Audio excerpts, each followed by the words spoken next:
SB19 Mana X Cream Zone Soundcheck Drums Billboard Philippines. Ayan, so naka-upload po yan sa YouTube channel ni Aldrin Alcantara na mayroong 3.63 thousand subscribers. So first time kong gagawa ng reaction video, hindi pa ako nakapag-subscribe sa channel ni Aldrin, pero mamaya after nating panoorin, like natin yung pinaka video, at the same time subscribe natin to syempre, no?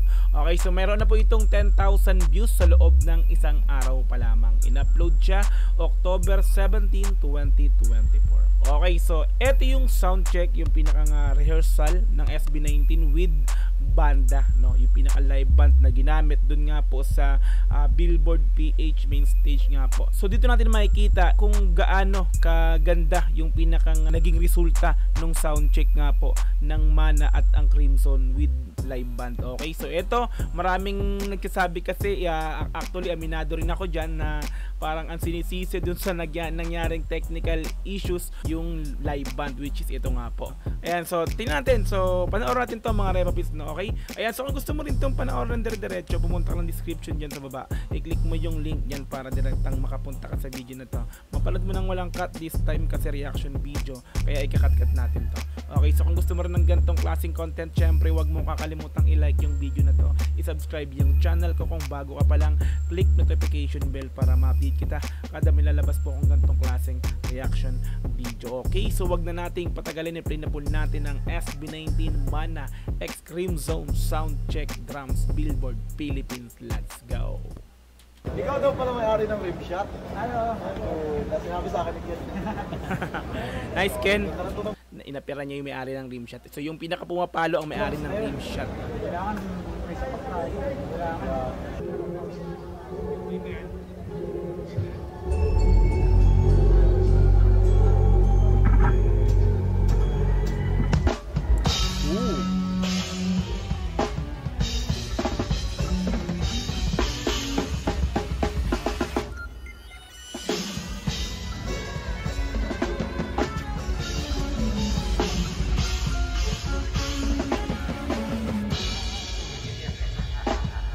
Solid din naman pala eh. Okay naman pala yung yung live band mga repa eh. Di ba? Let's go tulad dito.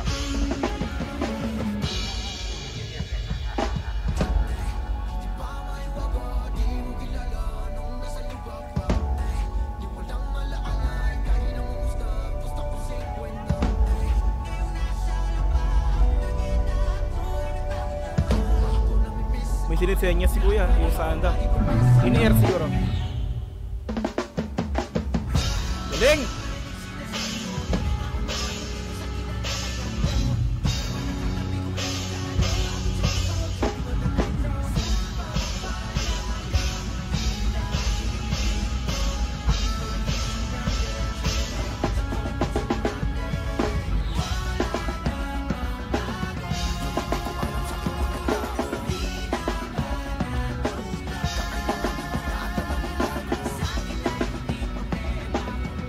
Galing ni Kuya, Repapits, no?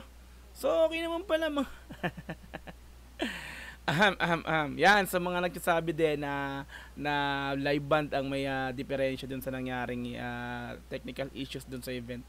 Ay, sorry din. Isa rin ako sa nagsabi na talagang ang alam ko is live band yung naging problem. Pero this time, okay naman yung sound check pala talaga. Repapits.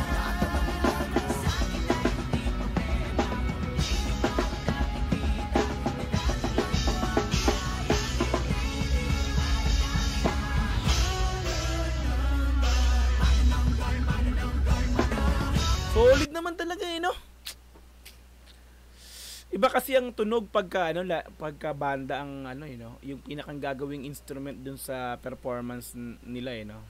Sayang lang hindi talaga nag-akma. So yun nga, tila nakikita ko nga talaga dito na is final na to. So yung pinaka backtrack ang pinaka problema, or yung backup vocal ganun. -1. Hindi nga nagsasabay. Kasi yung banda okay naman, oh.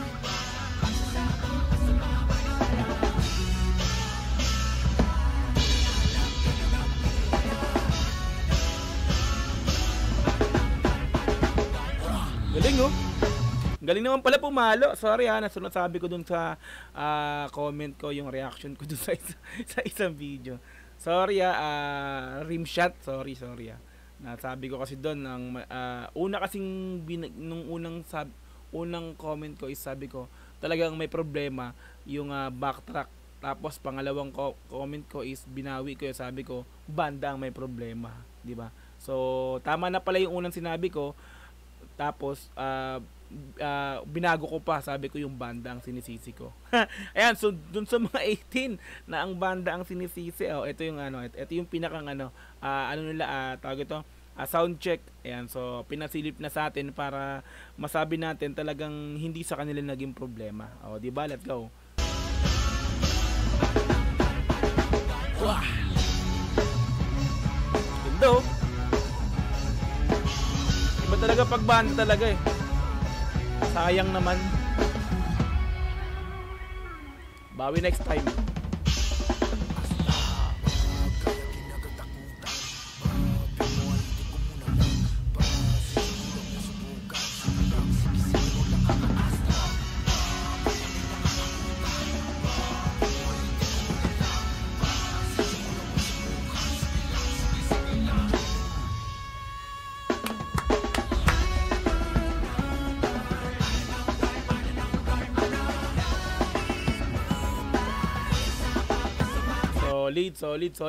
Solid yung pumapalo.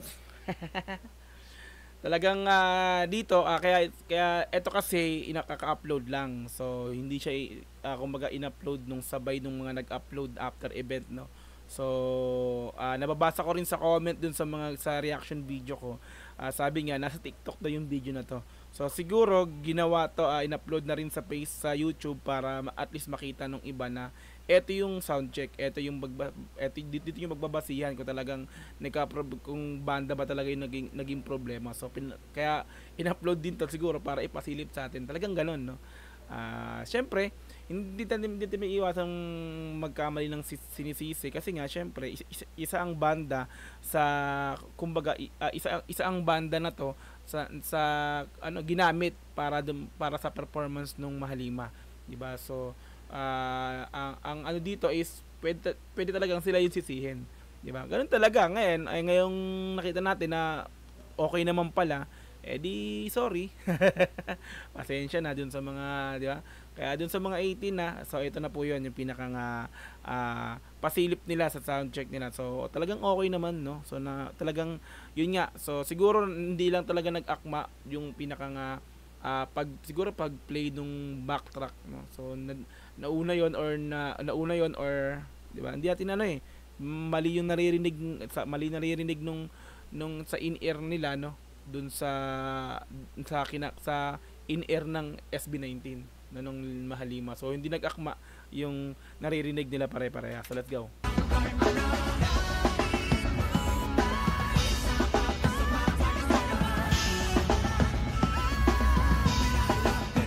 Galing pumalo.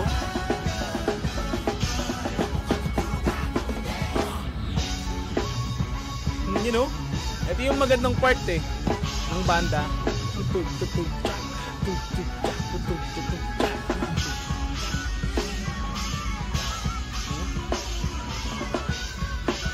Sayang lang kasi nung na-perfect nila yung performance ng Mahalima, nung na-perfect nila yon is hindi na nila gamit yung banda. So doon talagang yung pinakang -1 na yung gamit nila, no. Yung pinakang music na mismo nila, hindi na live band yung gamit.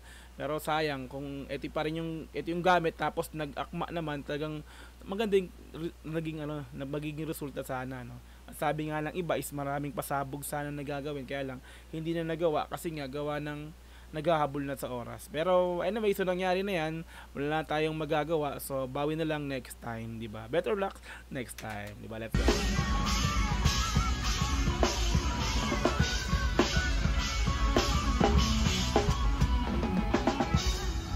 Solid.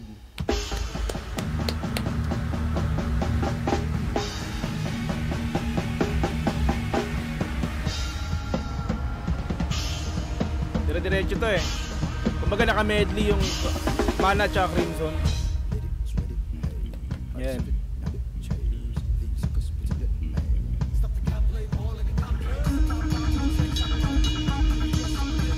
Gamit siya ng stick. Tama ba?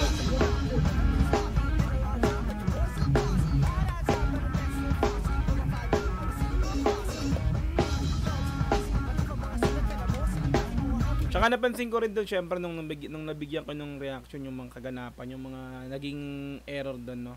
So yun nga, yung sabi ko is yung banda nagtataka rin bakit hindi niya bakit parang iba yung palo nila, iba yung parang 'di ba tinuturo pa nga nung may keyboard, nung nakaharap ng yung keyboard na yan, yung may piano. Tinuturo niya parang iba-iba. So kaya sinabi ko nung talaga, ang sabi ko nung unang comment ko is hindi sa kanila yung problema. Kaya lang minado ko kasi binawi ko yun eh.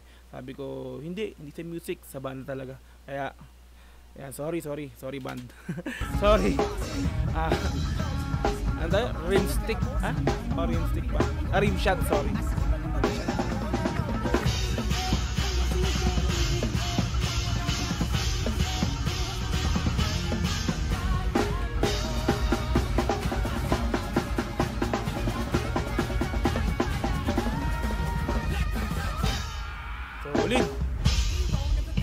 So ito yung sound check na to, no. Siguro wala ritong backtrack, no. So talagang banda lang to. Tapos sinasabayan sa stage nung Mahalima, no. Sila yung kumakanta pero mahina lang, no. So yun, kaya nag-akma sa sound check kasi wala yung backup track, kumaga backtrack, no. So wala yun. Siguro kaya nag-akma nga sila. Let's go.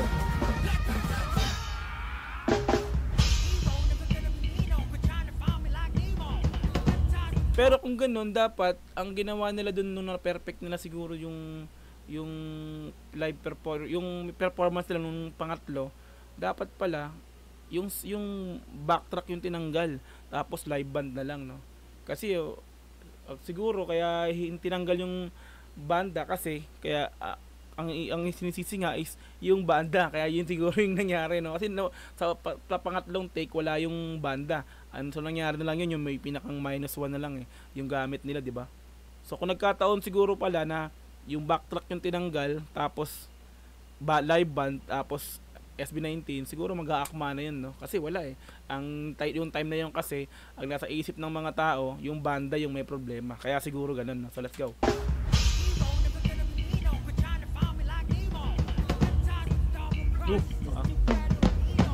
Bacon pa ng stick.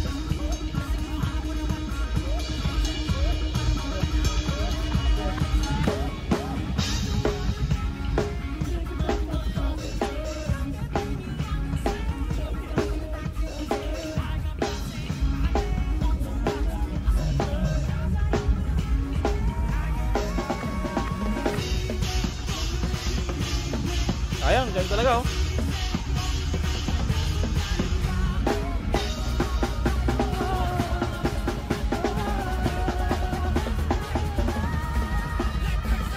Galing pumalo ni Kuya. Solid.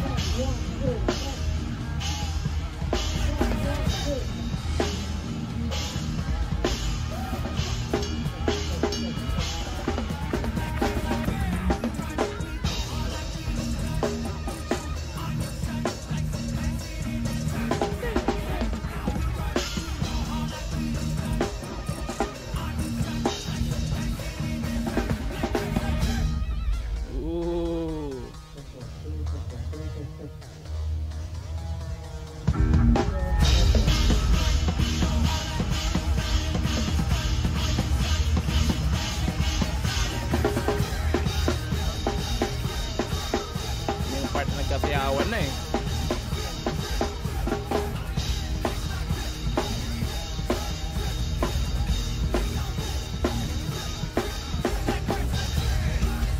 Solid talaga. Sayang lang talaga. Nagka-technical issue lang talaga.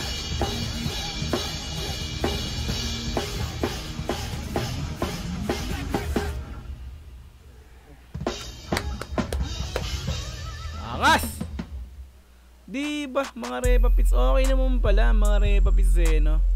Sa sound check okay talaga, nagtugma, nagakma talaga yung SB19 tsaka yung banda.